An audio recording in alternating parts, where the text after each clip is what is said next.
Sneakers and Cleats, the podcast.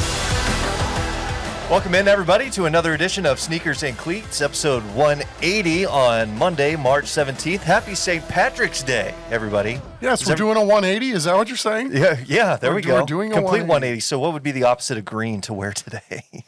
I don't know. Can't remember the color Yellow? spectrum there. Yeah, maybe. I don't know. Perhaps. But, Tree Guys, talking sports today on St. Patty's Day. Always a good day for the Irish because, hey, Roy McIlroy won the Players in a tournament this morning over J.J. Spawn. So, you, Chuck. Go. Always after me Lucky Charms. there we go.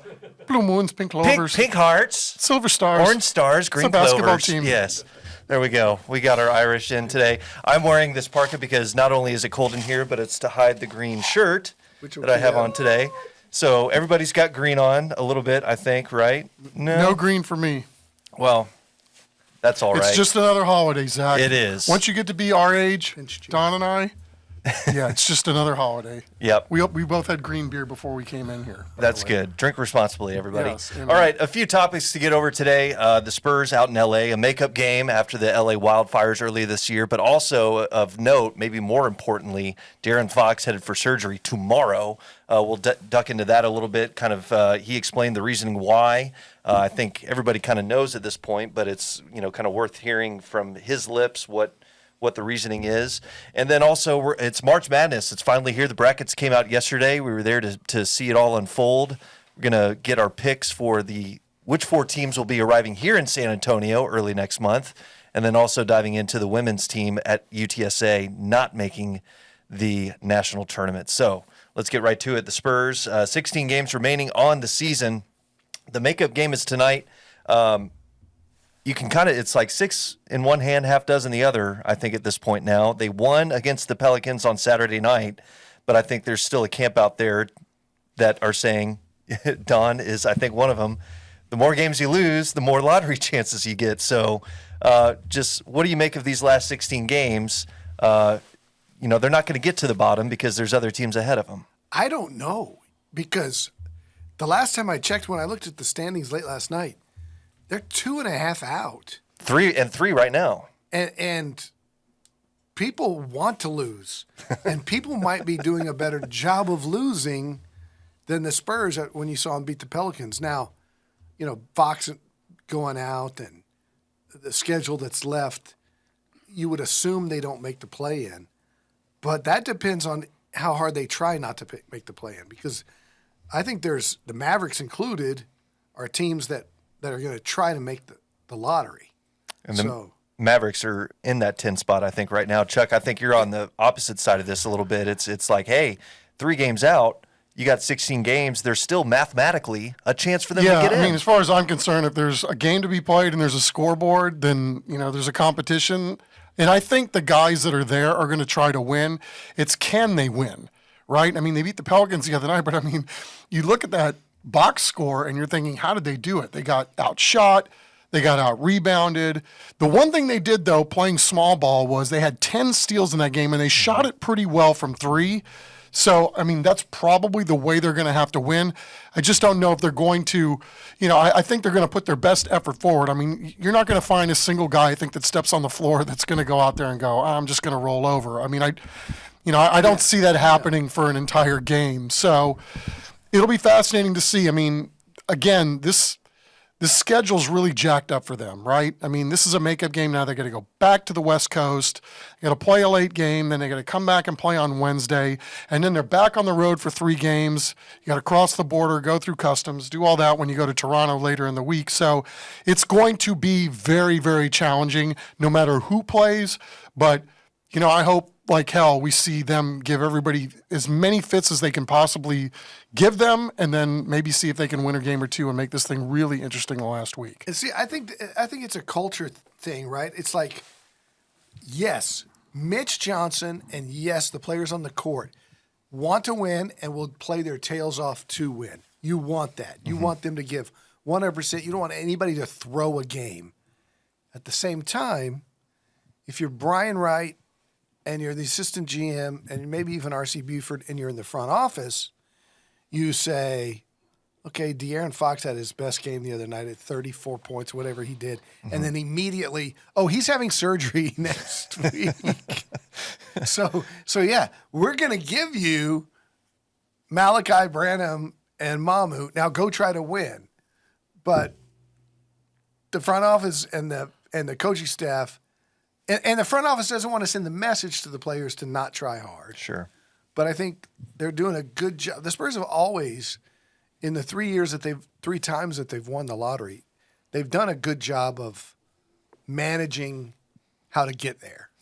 And given the players that they do have available, something that we did see in that New Orleans game at the end is the young guys were given the opportunity. It's like, hey, you've got a lead, go close out a game. They did. They made enough plays. Devin Vassell getting a big shot, which was probably a good thing to see for him. He had 20 points 2 nights in a row on a back-to-back. So what kind of hope does that give you for these young guys, to develop and maybe learn some things, without the veteran leadership and big-name guys like Victor and De'Aaron? Well, there's a lot on the line still, right? Steph Castle's probably the favorite for Rookie of the Year, although it's probably close.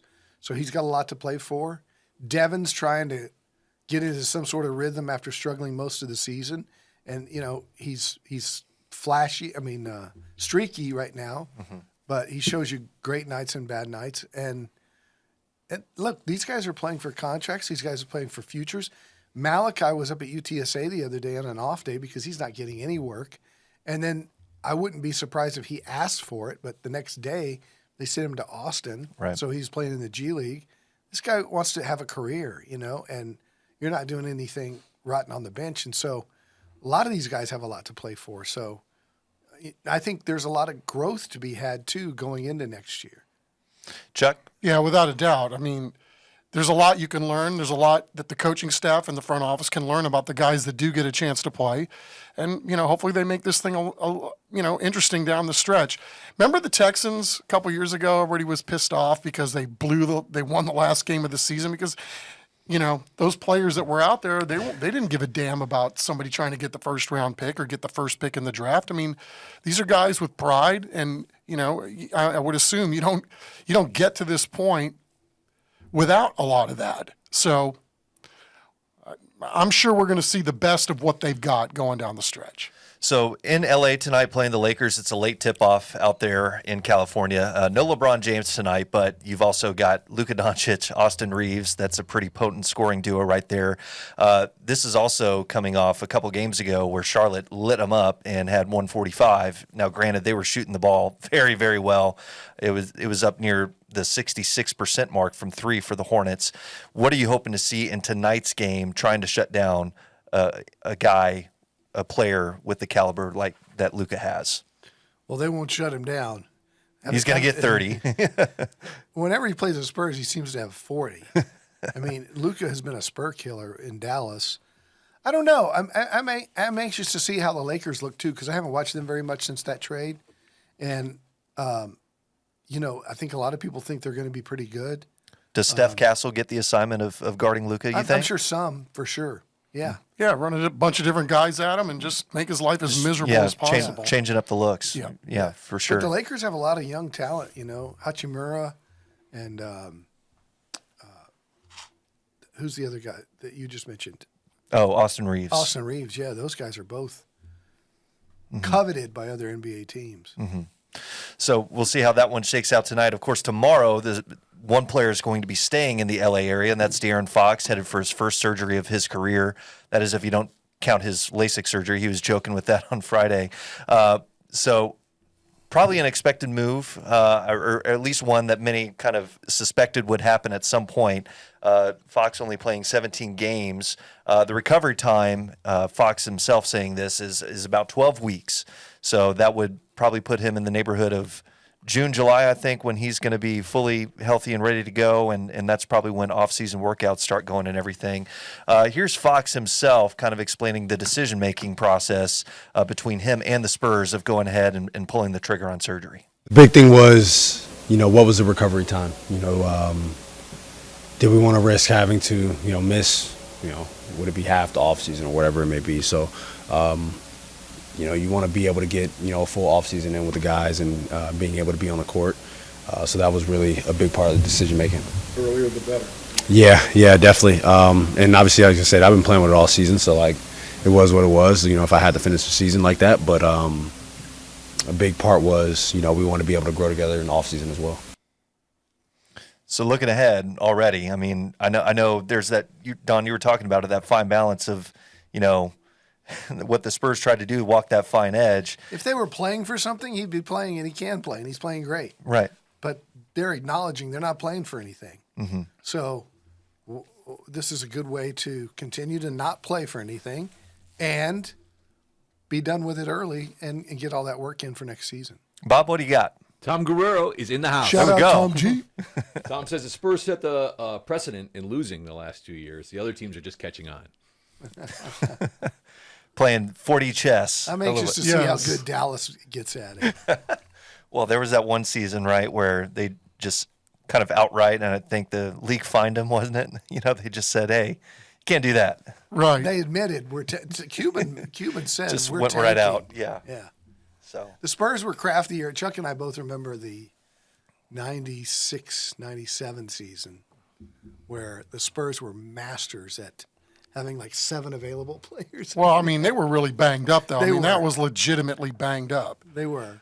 So I don't remember there being any, well, at least I wasn't thinking at the time there was any chicanery. They just kept dropping like flies, and things worked out. But I think things work out when you do things the right way, right? If you're purposely losing games, if you're the Wizards, I mean, these teams that constantly stay in this loser mode, they never get out of it. Yeah. And, there's a reason why some of these teams like Washington are still languishing, trying to figure it all out. Wouldn't it be funny if Washington's trying to lose all these games for Cooper Flag, and then if they win the decides lottery, to- he goes back to school? It would be hilarious.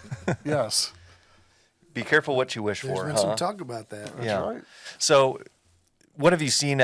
Just 17 games here. Fox kind of getting his feet wet with everybody. Of course, Wemby going down, that kind of, hampers the cohesion a little bit of just getting everybody used to each other. What have you seen? Just, of course, we've seen the late game heroics. He's a clutch. He's a proven closer. What are you looking forward to most next season as they really get, everything gelling together? With the risk of, again, beating up on the trio of guys that I've beat up on over the last couple of years, I don't mean to, but this season, the addition of De'Aaron Fox and Steph Castle are 2 guys who know how to play, who share the ball, who make the right play, and who play complete team basketball. And I think that's rubbed off on Devin, Keldon, Jeremy to an extent, and that those guys, it's hard to coach, but it's easy to get when you play with somebody who plays like that. Mm-hmm. When you have a guy who gives a, I'll give you a perfect example. Anytime you see a 3-on-1 fast break, you're always taught in high school, make the defender commit and make the late pass for the layup or the dunk or the oop or Or whatever. the open shot, yeah. And you would always see those guys I mentioned put their head down and go all the way to the rim and not even worry about the other 2 guys on the break with them. Mm-hmm. Fox always makes the defender commit and then dishes off for a dunk. Castle makes the right play. You're starting to see the other guys make those right plays now. And I think it's because of those 2. And I think it's really, really important for the future. And I think those 2 are now part of the big 3. The future big 3 to me is Wemby, Fox, Castle. Mm-hmm. And I think the other guys will be role players. It was fascinating to me, Zach, you were talking about the timeline for De'Aaron Fox coming back. I mean, that's a significant amount of time to, be healing up, right? And I'm sure when he got here and his hand was already jacked up because it happened back in October, you have to learn how to play differently when your hand is jacked up, especially when it's your shooting hand.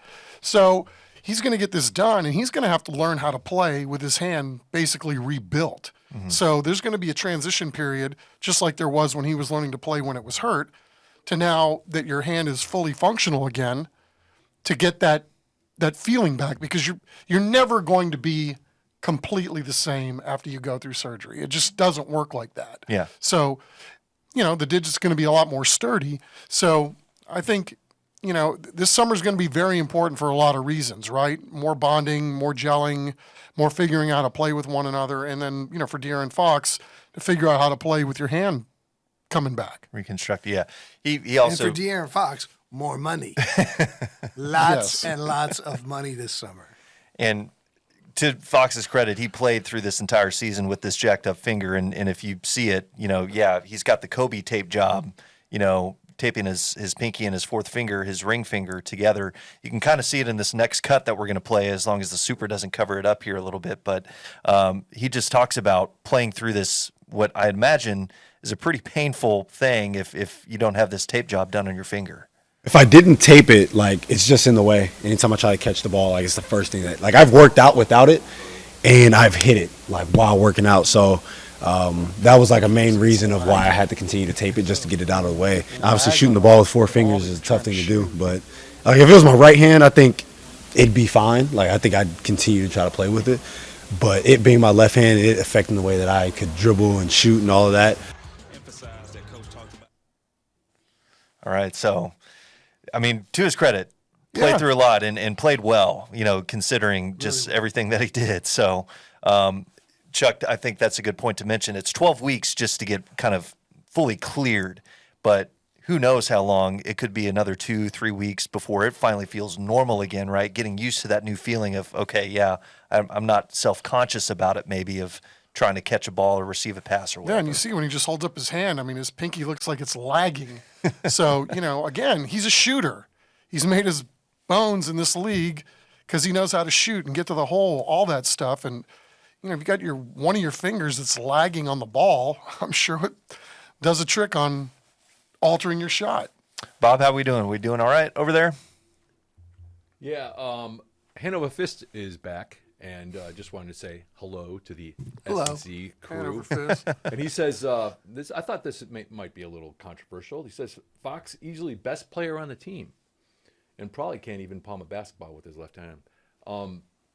And Tom is back with another comment. By the way, Houston is taking the NCAA championship this year. So let's hope so. A little preview of what's to come. Yeah, yes. We're getting to the March Madness here in a second. Quickly, before we move on from the Spurs, Chuck, I know you were kind of just wondering about this a little bit. We also talked to Sandro Mamukelishvili. He's always a great guy to talk to. Steph Castle got his tires taken from his car after the win against Dallas the other week. And so he spilled a little bit more detail about just how it all went down. Looked like something out of Ocean's 11 a little bit. Sandro did say that he checked with CP3, Harrison Barnes, and Keldon Johnson, all the vets on the team, just to kind of get the green light. Sandro also mentioned he talked to Damian, which, maybe somebody with the Spurs security team or something like that. But here's how the tire heist went down during the game while against the Mavericks the other night. Face is saying, no, we have the guy we want. We have the guy we want. The team, the locker room loves Shotty, and I think that's part of where it starts. And I believe he's a smart guy. That's a different bite. Yeah. So that's a different bite from Oso Odigizua, getting the bottle of champagne from Brian Schottenheimer. But Sandro was talking about, they wanted to make sure that they got a win. They weren't going to do the prank if they were ending up on the losing end. So wow, maybe they should plan this more often. Then. You do it quickly then. Yeah, there were some guys that he was working with behind the bench, and he's given hand signals like when they had the lead, he's giving them thumbs up, let's go. And if not, it's like, so it went back and forth a little bit. It was a little touch and go, but they were really. I wonder about payback. Well, and that's what Sandro was also worried about. He's just like, I've been hiding my keys, hiding my phone, making sure nobody's getting, any payback. Because, if you saw the video from Vassell's Instagram live, Castle's first reaction was, he immediately put up his dukes and was, just play fighting a little bit. But, I mean, any other rookie prank stories from your guys' career of covering the NBA that leap to mind? Well, ours go way back, so we couldn't repeat them. Nothing comes to mind, really. Shaq is, Shaq's always had the best. And the best, funniest stories that I've ever heard My brother-in-law coached Shaq in Phoenix, and Shaq was known for what he called, what was it? Amazon Warrior Naked Wrestling Day. That was once a week, Shaq would go into the showers after a practice and then oil himself up with baby oil and then come out completely naked and attack a coach, an assistant coach, a player, a ball boy, whoever, mostly players. And as big as he is, it didn't matter if you fought him or not, he would grab them, wrestle them to the floor, and then just rub himself all over his teammates. This gargantuan human being. And everybody was afraid of being the victim of that. He also put popcorn in cars, those moving popcorn. Oh, sure. And, yeah, they talked about that too. I think we got Sandro now, and here he explains, how the heist went down. I said we're not doing the prank if we lose because it's not a good way to do it. I think we should win, make sure like everybody enjoys it the fullest. So I was sitting there like this. And then like once we secured a little bit of the lead, I'm like, come on, like go. So it was kind of fun. I'm happy we all enjoyed it. We won the game, the most important. And then, hopefully my car is safe. It doesn't get keyed or stolen or anything. And, shout out to Steph. He has been amazing. He has been having an amazing rookie year, and I wish him nothing but the best. So all's well that ends well. He's a great guy. So Sandro's always a great interview whenever he gets a chance to talk. So yeah, I hope we get to see a lot more of him. All right. Moving on here to March Madness. It is finally here. The bracket's coming out yesterday. Don, you got a chance to talk with UTSA head coach Austin Claunch yesterday. He knows something about reaching the Final Four. Yeah. Getting to Alabama, helping the Alabama reach that before coming here to UTSA. We're going to, predict here, narrow it down to who are your Final Four teams that are going to be playing here in San Antonio come April. So who do you like to get here in about just under 3 weeks' time? Man, I reserve the right to change between now and Thursday. And I haven't really studied the bracket yet because I've been busy with some other stuff. But right off the bat, and I was unaware of Walter Clayton Jr. and Florida. I mean, I knew Florida was tearing up the SEC, but I had not watched them play. After watching them play 2 games against really good teams in Alabama and Tennessee and destroying both of them, I see them as a really hard out because you have to have great guards, and this kid is Jason Kidd reincarnated. That said, I like Houston. I like their length, their size. I'm a little worried about Jawan Roberts being in a boot. I like Duke, but then they've got Cooper Flagg, also ankle. injury, and Malik is also hurt for them. Auburn's been the number 1 team all year. But, again, I mean, the number 1 seeds are hard to go against this year. Tennessee's a 2. They could do something. St. John's is a 2. They could do something. I don't necessarily see a real incredible Cinderella making that kind of noise. If I'm having to choose a Final Four, I would go with Duke. I would go with Houston. I would go with Florida. I'm not sure Auburn. Auburn hasn't been playing great. So, I could see it. I could see Iowa State making noise, but I don't see them going to the Final Four. So, I don't know. Chuck, how about you? I'm not even going to go through the exercise, Zach. I mean, I'm going to say Iowa State. Anybody who's known me or known me for even longer than a year knows that if I fill out a bracket, you would be smart to look exactly what I've taken and go the opposite, and you will win every pool you've ever been in when it comes to this. I mean, I'm hoping literally that it's some shape or form of Texas, Tech, U of H, and A&M. All the Texas schools. Why not? That would be so freaking cool. And Houston, right? Yeah. Well, and Houston, you went through their schedule. Just the only teams that they've lost to are tournament teams. It was Alabama, Auburn, San Diego State, Tech. That was a game that was kind of off the rails there in Houston too. So Houston a real strong chance, and Kelvin Sampson again. 4 straight years they've reached at least the Sweet 16. So thing it's I- going to, Three number one seeds in a row. yeah, I it's mean, going to the be thing hard I to go like against Houston. The thing I like about Houston is the fact that they just don't take their foot off the gas. They keep coming. They keep coming. They're totally relentless. Doesn't matter who's on the court for them. I mean, I think this team has really taken on the personality of its head coach. They got a little swag. They kind of talk about the fact that, they won the conference tournament back in October. I mean, they've looked at this. So now we'll see if they can walk the walk. I'm looking forward to it. My only concern with Houston is they live by the 3, and this is not a 7-game series, right? So you have one really bad day And that could, shooting, and it can hurt you. They really, really shoot a lot of threes. They're good. They make a ton. That Cryer kid is really good in this transfer from Oklahoma, Uzan. Oh, yeah. I mean, he's fantastic. Milos Uzan. Yeah. Yeah.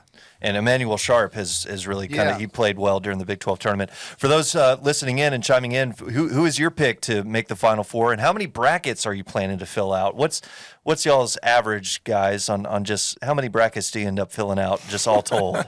1, and I'm usually done by noon on day 2. I never fill out 2 in the same pool. So just 1 Per and then I'll do like a side one. Bob, how about you? How many are you filling out? Well, the last time I did a bracket a couple years ago, I took the team that was farthest north in each game. That didn't work out really well. I think this year, I've heard other people doing this, is I'm going to compare the mascots and like who would win in a fight between the 2 mascots. There you go. And make that my pick. You might all as the way well. through. Yeah. How much I know about college That basketball. seems Right. like Sometimes the that appropriate way to go about doing this. Chris Suchan was the one that won. He took the top honors, I think, in the bracket He's challenge a last soothsayer. year. He- Yeah, he does this for a living. right. He Yeah, he prognosticates the predicts. future. So it's like, Why hey, am I not surprised? Why not? Yes. So, yeah, it's always fun to fill out the brackets. So we'll see kind of what shakes out here. I was really big on Auburn, but yeah, Florida has shown something. But why not Houston? I think they maybe get it done this year just because they've got some dudes this year. We got to have at least one Texas team here for the Final You would Four. think, right? Got and then to. how about Texas playing in the first 4, the one of the first 4 games?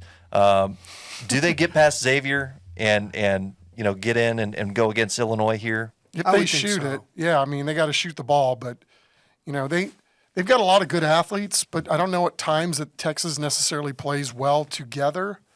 But sure pulling for them, that's for sure. And what about, we were laughing yesterday, like Texas is one of the first 4 teams out. It's like a brand that big is not ever going to be one of the first 4 teams out.